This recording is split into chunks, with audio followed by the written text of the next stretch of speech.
ආයුබෝවන් යාළුවනේ. අද අපේ මහාචාර්යතුමා පොඩ්කාස්ට් එකෙන් අපි කතා කරන්න යන්නේ හරිම අපූරු. හැබැයි ගොඩක් දෙනෙක් දැකලා නැති කුරුල්ලෙක් ගැන. සෝබාදහමේ තියෙන විවිධත්වය කොච්චර පුදුම සහගතද කියනවනම් සමහර සත්තු අපේ ඇස් පණ අපිට හිටියත් අපිට උන්ව හොයාගන්න එක ලේසි වෙන්නේ නැහැ. අන්න ඒ වගේ රහස් ජීවිතයක් ගත කරන කුරුල්ලෙක් තමයි ඇබට්ස් බැබ්ලර්. අද අපි කුඩා කුරුල්ලගේ මුළු ජීවිත කතාවම හාර අවුස්සලා බලන්නයි සූදානම් වෙන්නේ. මුලින්ම අපි බලමු මේ කුරුල්ලගේ නම හැදුණු හැටි. මේ කුරුල්ලට විද්‍යාත්මකව කියන්නේ මැලකොසින්ක්ලා ඇබොටි කියලා. මේ නම ලැබුණේ විලියම් ලුයි ඇබට් කියන සුප්‍රසිද්ධ ඇමරිකානු ස්වභාවවේදියා සිහිපත් වෙන්නයි. මෙයා අයත් වෙන්නේ පෙලෝර්නිඩේ කියන පවුලට. යාළුවනි, බැබ්ලර් කියන වචනේ තේරුම දන්නවද? බැබ්ලර් කියන්නේ නිතරම ශබ්ද කරන, එහෙමත් නැත්නම් කලබලකාරී ලෙස කියවන කියන එකයි. ඇත්තටම මේ කුරුල්ලෝ රංචු ගෙහිලා ඉන්නකොට ලොකු ශබ්දයක් කරන නිසා තමයි මේ නම ලැබිලා තියෙන්නේ. දැන් අපි බලමු මේ කුරුල්ල දකින්න ලැගින් කොහොමද කියලා. මුලින්ම කිව්වේ යුතුයි මූ හරිම චූටි කුරුල්ලෙක්. සාමාන්‍යයෙන් දිග සෙන්ටිමීටර 12ක් හෝ 13ක් විතරයි. ශරීරයේ පාට ගැන කිව්වොත් උඩ පැත්ත තඩ දුඟුරු ඔලිව් බ්‍රවුන් පාටයි. යටි පැත්ත, ඒ කියන්නේ බඩ හරිය ලා පාටක් ගන්නවා. මූව අඳුරගන්න තියෙන ලොකුම සලකුණ තමයි එයාගේ උගුර හරිය. උගුර සහ පපුව ලා අලු හෝ සුදු පාටට හුරුයි. වලිගය හරිම කෙටි. ඒ වගේම මූට තියෙන්නේ ටිකක් ශක්තිමත් ඝනකම් හොටක්. Heavy bill. ඇස් වටේට ලා පැහැටි රවුමක් දකින්න පුළුවන්. මේ පෙනුම නිසාම වනාන්තරයේ කොළරොඩු අස්සේ සැඟවී ඉන්න මුන්ට හරිම ලේසි. ඇබට්ස් බැබ්ලර් ලංකාවේ දකින්න ලැබෙන කුරුල්ලෙක් නෙවෙයි. මූ ප්‍රධාන වශයෙන්ම දකින්න ලැබෙන්නේ දකුණු ආසියාවේ සහ ගිනි කොනදිග ආසියාවේ. ඉන්දියාවේ හිමාල කඳු පාමුල සිට නේපාලය, භූතානය, බංග්ලාදේශය, මියන්මාරය, තායිලන්තය, මැලේසියාව සහ ඉන්දුනීසියාව වගේ රටවල් වල මුන් බහුලව ඉන්නවා. විශේෂයෙන්ම ගංගා ආශ්‍රිත පහත් බිම්වල තමයි මුන් වැඩිපුරම ගැවසෙන්නේ. ඒ රටවල තියෙන ඝන කැලෑවල මුන්ව බහුලව දකින්න ලැබෙනවා. මුන් කැමති මොන වගේ තැන්වලටද? ඇබට්ස් බැබ්ලර් කියන්නේ ලෝලැන්ඩ් ෆොරෙස්ට්. ඒ කියන්නේ පහත් බිම් වනාන්තර වලට ආදරය කරන කුරුල්ලෙක්. ඒ වගේම ගංගායිනි තේන පඳුරු සහිත ප්‍රදේශ, රිවරයින් ස්ක්‍රබ් සහ ද්විතීක වනාන්තර, සෙකන්ඩරි ග්‍රෝත් වලටත් මුන් ගොඩක් කැමති. මුන් කවදාවත් ගොඩක් උස ගස් උඩ ජීවත් වෙන්නේ නැහැ.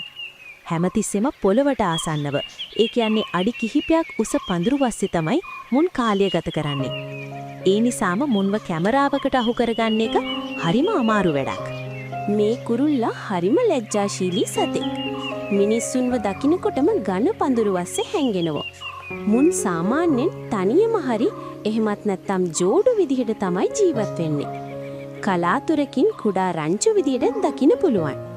මුන් වැඩිපුරම කාලය ගත කරන්නේ පොළොවේ තියෙන දි รา ගිය කොළ රොඩු වස්සේ ඇවිදිමින්.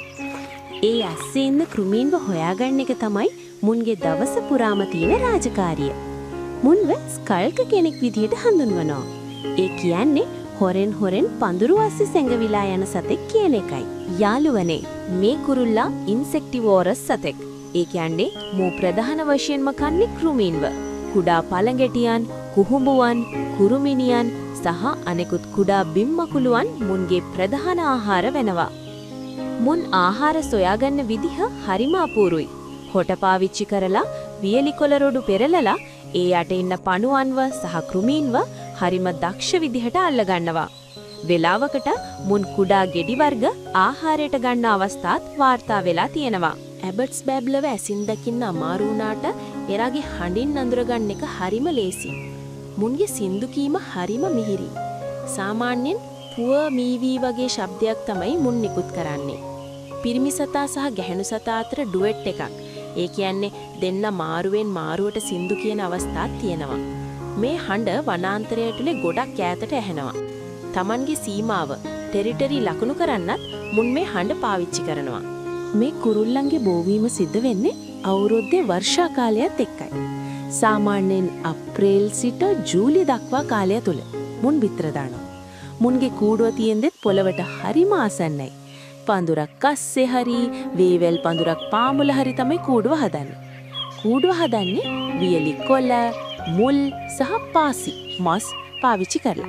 මේක කප් ෂේප්ඩ්, ඒ කියන්නේ කෝප්පයක හැඩයගත්තු කූඩුවක්. ගැහැණු සතා එකවර බිත්තර 2ක් හෝ 3ක් දානවා. මේ බිත්තර ලා රෝස පාටට හුරුයි. ඒ වගේම ඒ මත තද පාට ලප දකින්න පුළුවන්. මව් සතුන් දෙන්නම පැටවුන්ව බලාගන්න එක හරිම උනන්දුවෙන් ගන්නවා. දැන් අපි බලමු මේ කුරුල්ල ලෝකයෙන් වඳ වී යාමේ තර්ජනයකට මුහුණ දීලා තේනවද කියලා. දැනට IUCN රෙඩ් ලිස්ට් එකට අනුව ඇබට්ස් බැබ්ලර් ඉන්නේ ලීස්ට් කන්සර්න් කියන මට්ටමේ. ඒ කියන්නේ දැනට මුන් වඳ වී යාමේ ලොකු අවදානමක් නැහැ. හැබැයි එක ප්‍රශ්නයක් තියෙනවා. මුන් ජීවත් වෙන පහත් බිම් වනාන්තර ශීඝ්‍රයෙන් විනාශ වෙනවා. කැලෑ එලි කිරීම නිසා මුන්ගේ වාසස්ථාන අහිමි වීම අනාගතයේදී ලොකු තර්ජනයක් වෙන්න පුරුවන්. පරිසර දූෂණයත් මුන්ට වක්‍රාකාරව බලපානවා. ඉතින් යාළුවනි, අද අපි ඇබට්ස් බැබ්ලර් ගැන ගොඩක් දේවල් ඉගෙන ගත්තා. මේ කුඩා කුරුල්ලා පරිසර පද්ධතියට ලොකු සේවයක් කරනවා. විශේෂයෙන්ම කෘමීන් පාලනය කරලා වනාන්තරයේ සමතුලිතතාවය රැකගන්න මොන උදව් වෙනවා. අපි දකින ලස්සන වර්ණවත් කුරුල්ල වගේම මේ වගේ අහිංසක ලැජ්ජාශීලී කුරුල්ලොත් අපේ පෘථුවියට හරිම වටිනවා.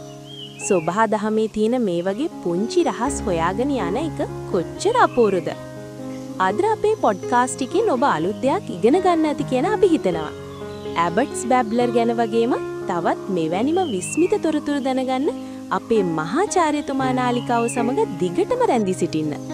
මේ වීඩියෝ එකට ලයික් එකක් දාලා ඔබේ අදහස් පහලින් කමෙන්ට් කරන්න අමතක කරන්න එපා. නැවතත් මෙවැනිම වටිනා වීඩියෝවකින් හමු වෙමු. එතෙක් ඔබට සුබ දවසක්.